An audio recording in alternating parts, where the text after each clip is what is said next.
जैसा कि आप जानते हैं उत्तर कुमार जी की बेल हो चुकी है और जो उन पे झूठे इल्जाम लगाए थे उस लड़की ने वो पूरे सामने आ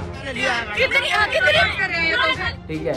4 साल बाद इसको याद आ रहा है कि 4 साल बाद भाई इस बंदे पे हमें इल्जाम लगाने, तब जब इसके साथ कुछ हो रहा था कि नहीं हो रहा था वो अलग चीज़ है, लेकिन जब हो रहा था तब नहीं इसको दिमाग में आया कि अब तेरे को बोलना चाहिए पब्लिक के सामने। नहीं, 4 साल बाद जब इसे लगा कि सामने वाला बंदे की वीडियो चल गई है, मैं जिस गाने में हूँ उस गाने के लिए मुझे उतने पैसे नहीं मिले हैं, तो अब मैं इस पर केस डालती हूँ ताकि मुझे 1-1.5 करोड़ रुपए। शर्मी से वो कह रही है कि मतलब सब लड़कियां करती हैं, हमारी वजह से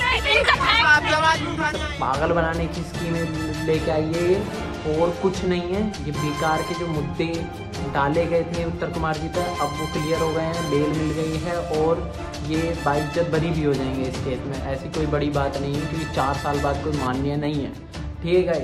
तो आप खुद ही देखो, ये बंदा जीरो से उठ के अपनी मेहनत की, इसने अपनी मेहनत के साथ इतना आगे बढ़ा, ठीक है, और उसके बाद कोई लड़की उठ के ऐसा इल्ज़ाम लगाए, क्योंकि वो मर्द है, मर्द पर कोई भी इल्ज़ाम लगाए तो जनता मान लेती है, दुनिया मान लेती है, लेकिन हर बार मर्द गलत नहीं होता ना।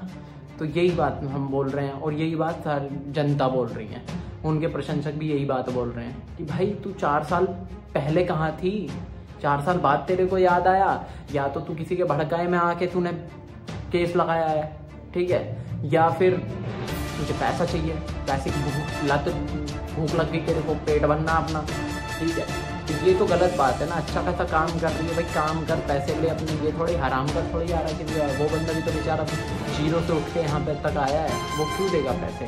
और अगर वो गलत हो तो वो जहर क्यों खाता, वो क्यों मरता, कोई क्यों मरेगा अगर वो गलत होगा?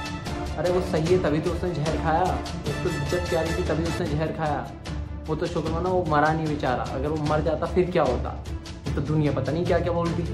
लेकिन अब आ रहा है ना धीरे धीरे सामने सब। और एक चीज़ और सामने आई है अभी कि ये लड़की 5 दिन के लिए जो इन्होंने उत्तर कुमार जी ने मूवी की थी वहाँ पे थी, जिसमें कि उस दिन उत्तर कुमार थे ही नहीं वहाँ पे 5 दिन, और ये पूरी रात बात करती थी किसी से फ़ोन पे। अब ये नहीं पता किससे बात करती थी, ये हमें भी नहीं पता है किससे बात करती भाई। ये वो लड़की है, उसका अलग कंफर्ट जोन है, तो हम तो ऐसे ही छोड़ देते हैं उसको कि किसी से भी करो बात। लेकिन ये तो गलत बात है ना, 4 साल बाद उठ के तुम किसी पर इल्ज़ाम लगाओ कि उसने तुम्हारे साथ गलत हरकत की। ऐसे तो कोई किसी पर भी लगा देगा, ऐसे तो तुम मोदी जी को भी लगा दोगे, ऐसे तो तुम किसी से भी लगा दोगे। इस चीज़ की बनती थोड़ी चल रही है यहाँ पर।